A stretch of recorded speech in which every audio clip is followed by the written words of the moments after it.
I thought after 10 years of being a chief nurse, a job I love, I need to go and put all of my time and energy into the nursing teams.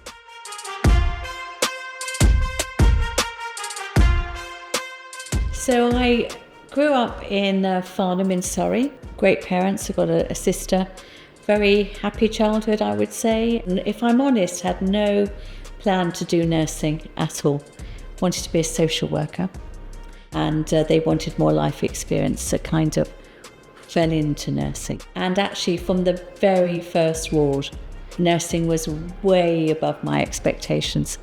Way better than I ever thought it was going to be. I absolutely loved it. The ward sister used to ask you to spend a bit of time with someone that had no visitors. So I used to spend all my time with this young man who had decided not to have a heart transplant. He was only 24. Very, very brave decision to make. He had no family in this country. And I then was with him at the end of his life, a few weeks later. And I remember thinking, what an amazing job.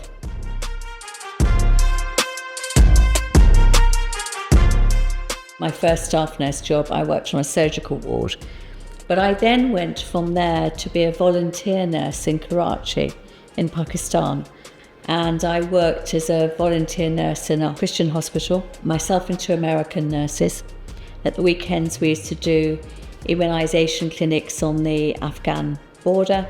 And I used to run a leprosy clinic as well and do extraordinary things and meet amazing people. I thought, I want to know more. I want to be clinically better than I am. So I came back and did my intensive care course, which gave me another level of skill. At the time, America was short of nurses. And so I was recruited to Mount Sinai Hospital in New York.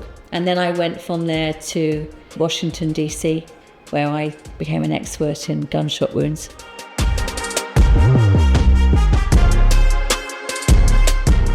I absolutely loved my patient care. That's why the first route I went up was to be a nurse consultant.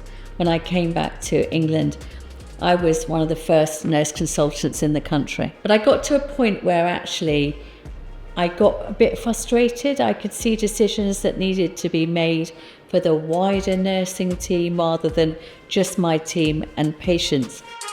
My first Director of Nursing Chief Nurse post was at Frimley Park Hospital in Surrey. Mid-staffs had just happened, so to really work with this chief exec and the board to be able to get staffing levels to where they needed to be felt like a real achievement.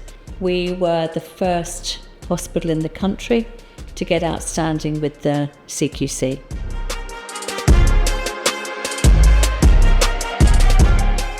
I met Pat Cullen purely because the RCN was sending letters about PPE, which I've said this to Pat and the team I was frustrated with. So I asked to meet her to talk about the letters. And so we ended up having a great meeting. And then Pat asking if I would apply to be the chief nurse at the college, which, if I'm honest, I had no intention of doing in the beginning if it wasn't for the pandemic. I think to lead a hospital through the COVID pandemic, where at its peak we had nearly 800 patients with COVID and about 140 of them ventilated, is something I'll never forget. And I know that sitting below the surface for many nurses, something they'll never forget. With that, and then the NHS England really promoting the Bristol flow model, which I felt was fundamentally wrong, to move patients to the ward whether they've got a bed or not.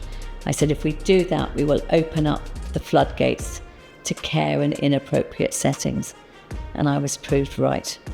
I thought after 10 years of being a chief nurse, a job I love, I need to go and put all of my time and energy into the nursing teams. And I joined 4 days before strike action. And I've always maintained that I felt on the right side of history with regard to that.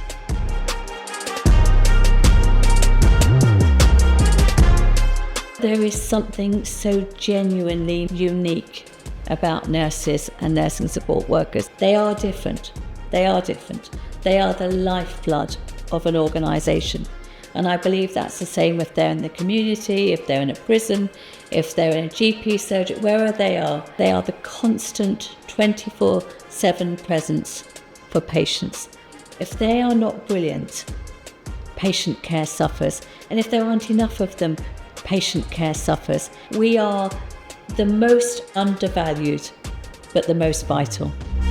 I still feel we've got a journey to go in getting ourselves to truly understand our value and the people around us, so that we really have a profession that people want to stay in and want to come into.